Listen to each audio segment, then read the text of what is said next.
The Ministry of Culture, Youth and Sport today inked an agreement with BK International valued at $124 million.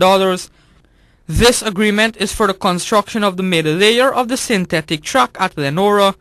BK has a time frame of 6 months to complete the job, after which the final layer of the track will be installed by a German construction company, Rugopol.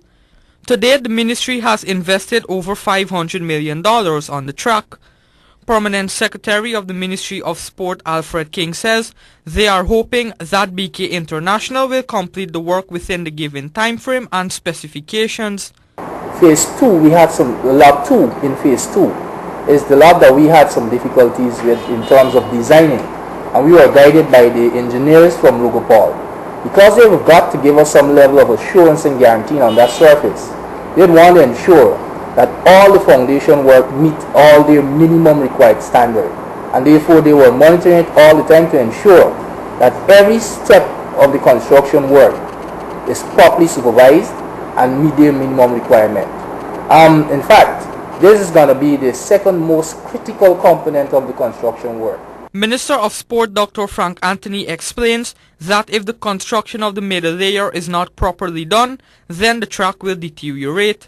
He noted that Rugopol recommended the installation of geotextile materials to prevent instability.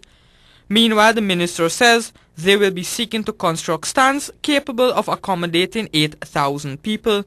He, however, noted that this will only be possible after next year's budget. We are at a stage now because the track itself is multi-layered, and you would have heard that we have completed the foundation, which was done by Courtney Ben, and now we're at the stage where we have to do like a middle layer, right? So imagine there are 3 layers: foundation, or the lower layer, then you have a middle layer, and then you have an upper layer. This middle layer now, it's what we are going to be awarding today, right?